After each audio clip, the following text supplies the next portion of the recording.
nosso Isso. tema aqui, né, da noite, que é os 4 pilares aí para o ganho de massa muscular e hipertrofia. Então, Isso aí. boa noite, Pauliane. Boa noite. E o objetivo é bem esse, né, Fê? Que a gente até colocou aqui, né? De conversar um pouquinho com vocês sobre o passo a passo, né, de um raciocínio sobre, né, esses 4 pilares aí para o ganho de massa muscular e hipertrofia, e é realmente um diferencial na atuação profissional, né? Toda a lógica do raciocínio, o passo a passo, ela vai ser muito importante na tomada de decisões, né? A gente trouxe também hoje, né, Elaine, questões bem práticas mesmo, né, até do nosso dia a dia, enfim, para que a gente possa compartilhar com vocês as experiências, né, que a gente tem dentro do atendimento.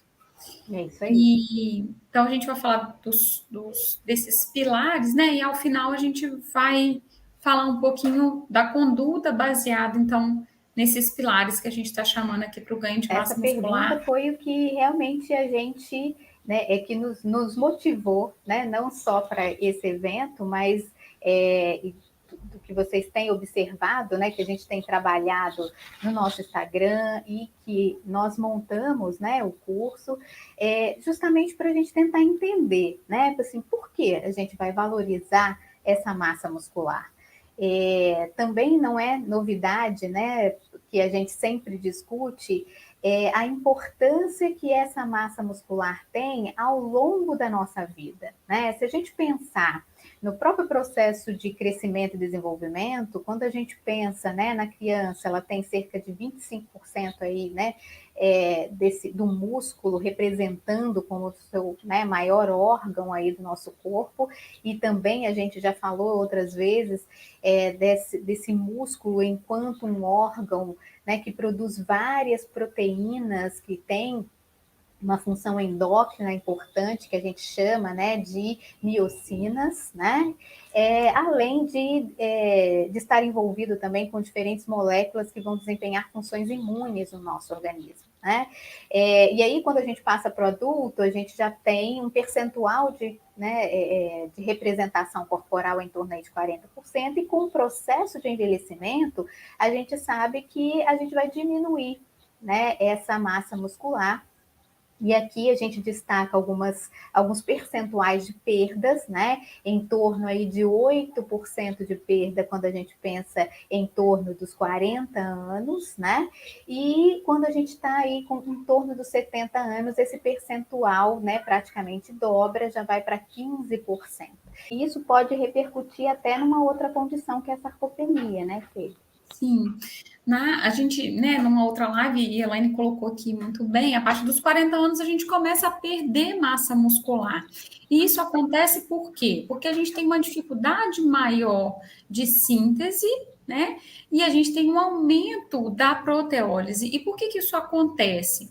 Isso acontece muitas vezes porque a partir, né, também dos 40 anos, a gente começa como a gente tem uma dificuldade maior de síntese, a gente também tem um aumento de tecido adiposo.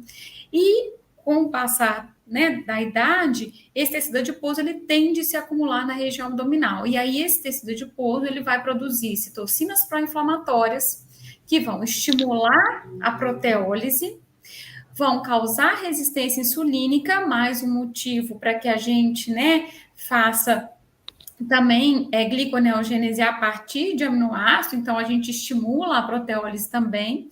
A gente tem uma alteração na eficiência das mitocôndrias, vamos dizer assim, né? Que também dificulta o ganho de massa muscular, e essa resistência insulínica que acaba também levando, né, a essa, enfim, a essa proteólise. Valorizar a massa muscular é um fator muito importante para o controle metabólico de doenças, né? para a autonomia das pessoas e para proteção, inclusive, né, até em alguns casos de complicações em casos de internação, ou seja, a pessoa passaria a ter um melhor prognóstico quando ele tem uma massa óssea, uma massa muscular mais aumentada. Como iniciar todo esse passo a passo no processo de avaliação e de condução desse acompanhamento da pessoa que deseja aumentar a massa muscular, né, Fê? E aí a gente vai para o nosso primeiro pilar, né, que é o pilar da avaliação, né? Como fazer? A avaliação nutricional, principalmente, né, ela tem que ser muito bem feita. Então, a gente precisa considerar vários fatores dentro da avaliação. Muitas vezes, quando a gente fala de avaliação nutricional, a pessoa pensa só em dados antropométricos, mas o dado antropométrico, ele é um item da avaliação nutricional. Então, uma anamnese bem feita, onde eu avalie aspectos cronológicos e biológicos desse paciente, é importante para que eu tenha um diagnóstico nutricional bem feito. A gente sempre vai partir, né? Eu falo assim, eu dou aula de dieterapia, eu sempre parto a dieterapia a partir da avaliação nutricional. Se eu não tenho uma avaliação nutricional bem feita, eu não vou conseguir entender o que eu preciso, né? Ou qual é a meta que eu vou querer com aquele indivíduo. Então, aqui, E, na esse verdade, primeiro a gente pode passo... pensar, né, Fê, também numa avaliação clínica de uma maneira geral, pensando nas outras profissões também, né? A gente precisa ter esse olhar, né, mais amplo, também pensando nos outros profissionais de saúde. Né? Claro, né? Até para a gente também, muitas vezes eu falo assim, a gente não vai resolver o problema do indivíduo sozinho, né? A gente precisa de outros profissionais para nos ajudar aí a resolver, enfim, aquela questão de saúde que ele traz. E aí, uma história clínica é extremamente importante. Então, se ele teve doença recente, se ele já operou por algum motivo, se ele tem alguma queixa, né? Qual que é a queixa principal dele?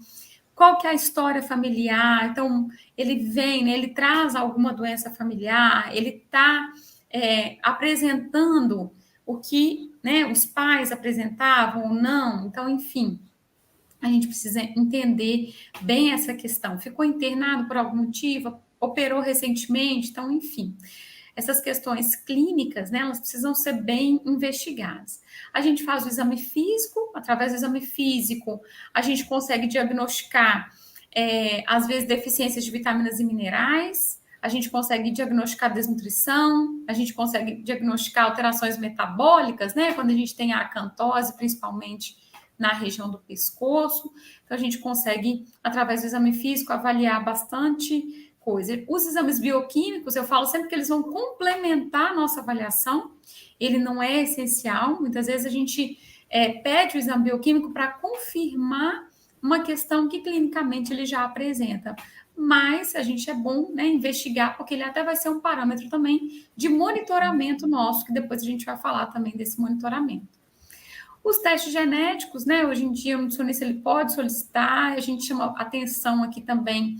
Cuidado, não é todo paciente que precisa desse teste genético, são testes extremamente caros. A gente precisa saber interpretar esse teste também, né? Se a gente não sabe, melhor nem pedir. Hoje em dia é uma questão que a gente tem questionado bastante. Os pacientes, eles estão chegando no laboratório e pedindo para fazer um teste genético, né? E são testes extremamente caros. Às vezes, alguns casos têm indicação, mas de forma geral, se a gente fizer uma boa avaliação nutricional, não há necessidade, né, dos testes, enfim. A antropometria, que a gente vai falar aqui bastante, né, mas basicamente peso, altura, IMC, circunferência da cintura, e a gente vai também colocar aqui alguns aspectos importantes da antropometria no indivíduo idoso, para a gente avaliar justamente a presença ou não da sarcopenia. A avaliação dietética, que eu sempre reforço, assim, que ela é a chave do nutricionista, só a gente faz uma boa avaliação dietética, né? E a gente precisa valorizar isso. Muitas vezes a gente valoriza a doença, a gente valoriza o exame bioquímico, e essa parte da avaliação dietética, muitas vezes a gente não valoriza, mas é através dela que a gente vai propor as nossas mudanças. Então, é muito importante que a gente valorize, porque nenhum outro profissional faz isso. Nosso segundo pilar é o exercício físico. Então, a gente precisa conhecer, né, o exercício enquanto um instrumento, enquanto que vai possibilitar esse aumento da massa muscular, para que a gente possa fazer as associações necessárias e essa informação ajude a gente na condução desse acompanhamento, né? E aí também, inicialmente, queria já reforçar aqui a diferença entre o termo, né, atividade física e exercício, que o próprio guia, né, do Ministério da Saúde, o guia da população aí de exercício físico, né, que foi publicado no ano passado, traz, né, para conduzir essa diferença e entender que a atividade física, né, é um comportamento em que as pessoas elas vão ter movimentos, né, corporais voluntários e que vão aumentar o gasto de energia, só que num nível, né, acima do repouso, só que para as atividades normalmente relacionadas com o dia a dia, né? Com o trabalho, com a locomoção, com o lazer, tá? Então, isso é atividade física. A gente vai ter um incremento no gasto de energia dessa pessoa, né? Com o movimento corporal. Mas a diferença, então, para o exercício é que o exercício físico, ele normalmente implica na realização da atividade física de uma forma planejada, estruturada, repetitiva e com o objetivo de melhorar a capacidade física ou até estabelecer aí um peso corporal adequado. Então, nesse contexto, a gente diz que todo exercício físico é uma atividade física, mas nem toda atividade física pode ser considerada um exercício físico, tá? Por causa do objetivo, né, dessa ideia do planejamento. E aí, tem algumas características que a gente precisa chamar atenção, né? Prestar atenção quando a gente está conversando com alguém que pratica um exercício físico. Então, o primeiro passo é a gente escutar essa pessoa. Né? Então, ela faz o exercício físico de que forma? Há quanto tempo ela realiza aquele exercício físico? Ela sempre foi ativa? Não. Ela passou a realizar por questões de saúde ou porque ela passou a se interessar por algum tipo de exercício físico, né, de forma específica. A gente precisa escutar primeiro, né, o que ela tem a nos dizer, para a gente começar a entender em que contexto esse exercício físico faz parte da vida dessa pessoa. Tá? Aí a gente vai depois para o tipo de exercício. Bom, eu preciso entender o tipo, mas não basta eu conhecer só o que ele faz. Por exemplo, se ele fala assim, eu vou na academia para fazer musculação. Ok, mas o que você faz na musculação? Quais são os tipos de exercícios? Qual que é a característica? Como que você realiza, né, esse exercício? Se a gente estiver pensando numa pessoa que faz o exercício físico com a intenção, inclusive, de melhorar a performance, se a gente estivesse falando de um atleta, por exemplo, e a gente não conhecesse bem a sua modalidade, ir até o local onde a pessoa treina para conhecer, é também uma forma da gente, né, conhecer mais a fundo o quanto que aquele exercício impacta para aquela pessoa, né? E até para entender, muitas vezes, o outro item importante, que é o nível de intensidade, que às vezes a própria pessoa tem dificuldade, né, de falar sobre o nível de intensidade com que ele realiza o exercício físico, que é um outro ponto muito importante. Então, pode existir uma diferença desse nível de intensidade em relação àquilo que é percebido pela pessoa e aquilo que foi o objetivo da prescrição, ou até aquilo que a pessoa não só percebe, mas aquilo que ela realiza, né, de fato, com aquilo que foi a prescrição do profissional de educação física, né, em relação à intensidade desse exercício. E uma forma prática, simples, de tentar entender essa relação com a intensidade com o teste da fala, né? Se a pessoa ela consegue durante a realização do exercício conversar naturalmente com a outra pessoa que está perto dela, por exemplo, isso quer dizer que essa intensidade ela é baixa.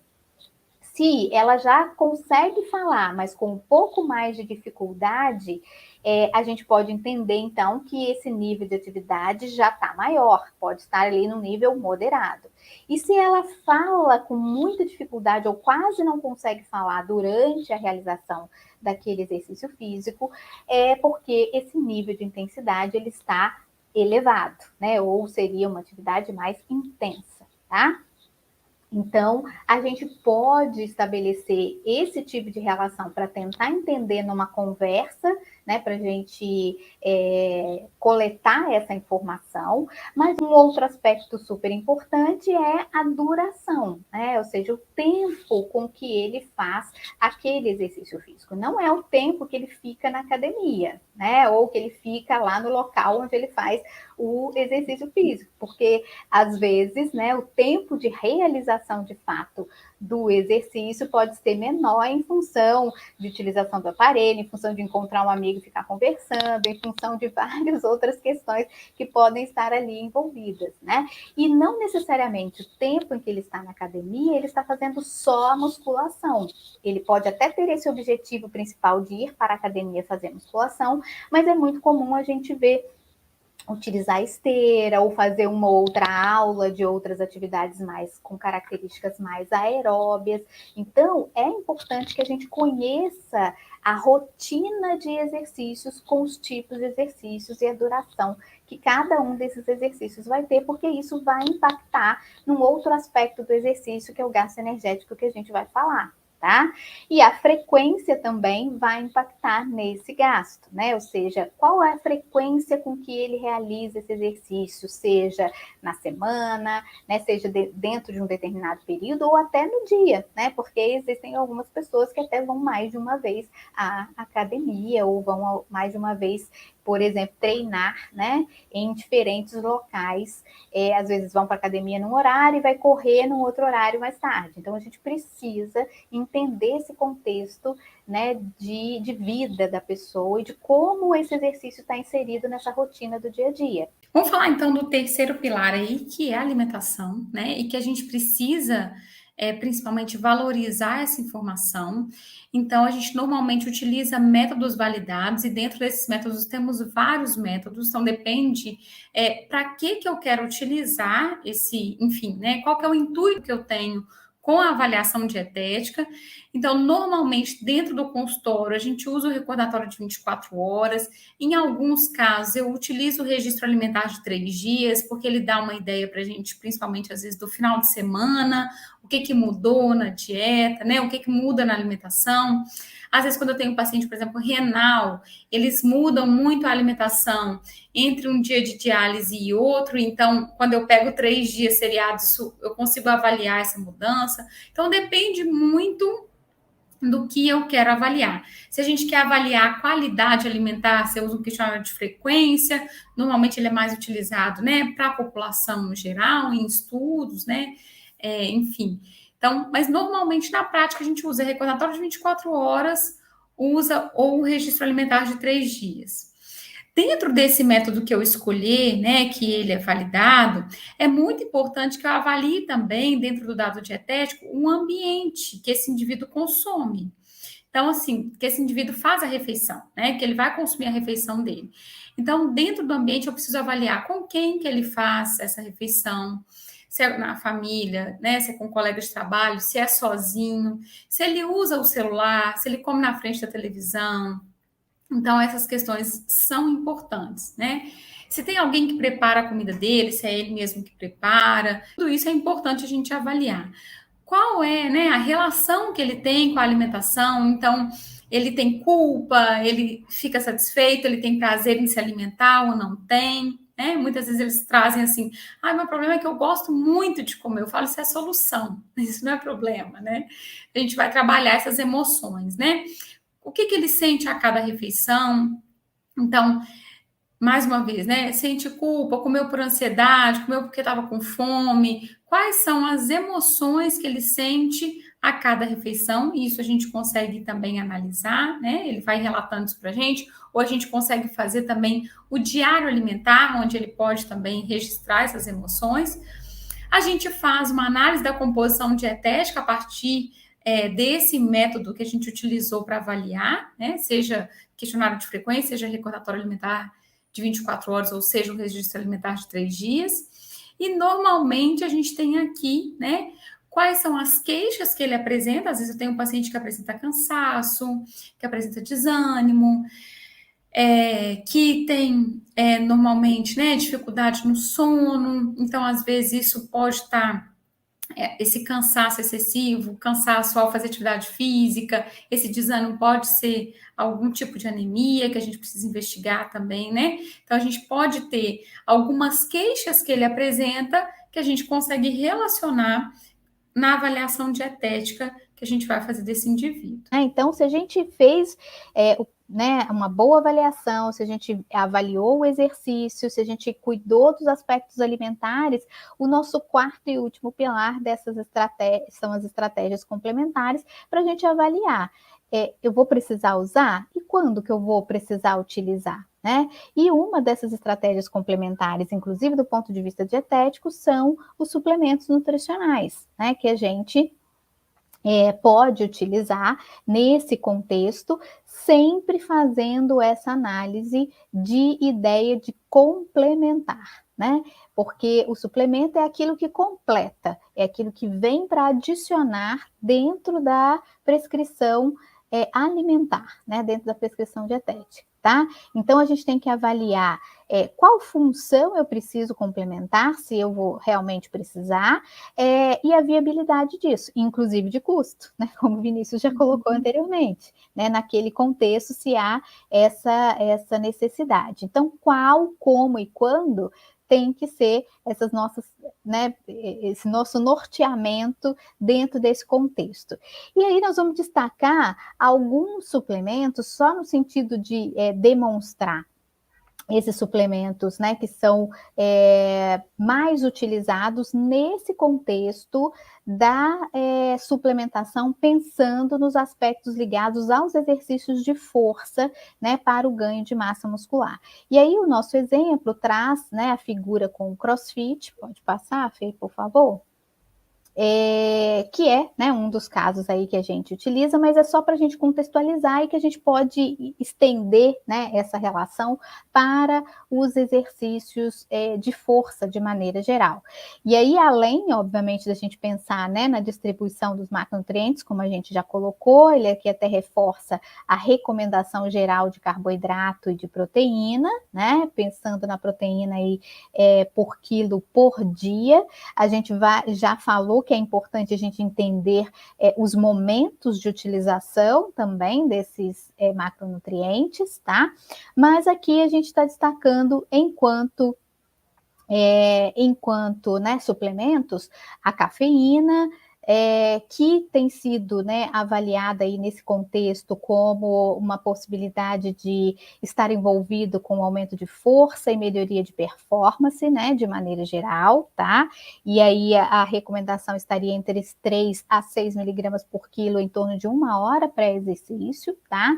O nitrato, ele tem sido, que é, né, um precursor aí do óxido nítrico, que tem sido utilizado em alguns estudos como esse agente, né, que estaria envolvido na vasodilatação e que, portanto, poderia também estar envolvido nesse metabolismo nitrato, óxido nítrico, e isso poderia estar relacionado com uma melhoria de performance em torno aí de 5 a 25 miligramas, tá?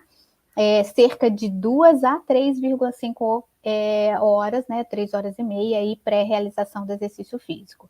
A creatina, que acho que entre os tipos de suplemento, né, é realmente o mais estudado e também o mais utilizado, né, e no caso da creatina, o seu envolvimento, ele está não só pelo aumento, né, dos estoques da creatina fosfato, que seria a formação de uma reserva energética para exercícios, né, que a gente chamaria de exercício de explosão. Então, se a gente pensar no exercício de força, a gente teria exercícios com menor repetição e maior intensidade, né, onde a gente poderia se beneficiar enquanto fonte energética, mas a gente sabe que hoje a creatina também está envolvida no contexto da própria sinalização das vias metabólicas para a hipertrofia muscular, né?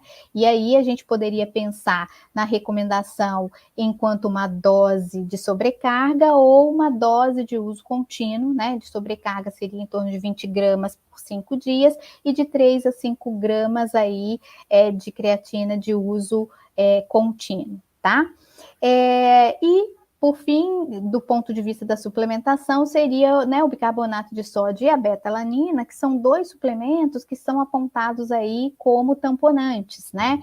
Eles vão ter ações diferentes, né? Então, no caso do bicarbonato de sódio, ele teria uma ação sanguínea e a beta-alanina em nível muscular, mas sempre pensando nessa ação tamponante no sentido de diminuir a acidose metabólica envolvida aí nesse processo do próprio exercício para melhorar a performance, né? Permitir a continuidade do exercício, tá?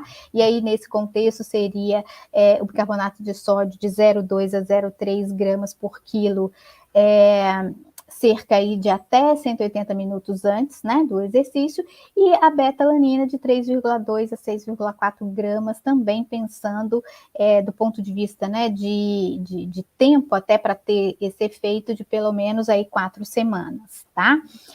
Obviamente que a gente está aqui só pontuando quais poderiam ser as medidas, né, quais poderiam ser os tipos de suplementos utilizados, mas não necessariamente vai precisar de todos eles ao mesmo tempo, e entender o mecanismo, entender o contexto, todos os prós e contras dessa utilização, a gente também precisa, e a gente tem, né, no nosso curso um módulo só para discutir os suplementos que poderiam ser utilizados, né, nesse contexto. Então, a gente precisa entender também, né, a contextualização de uso desses suplementos, mas esses podem ser os suplementos aí utilizados nesse contexto.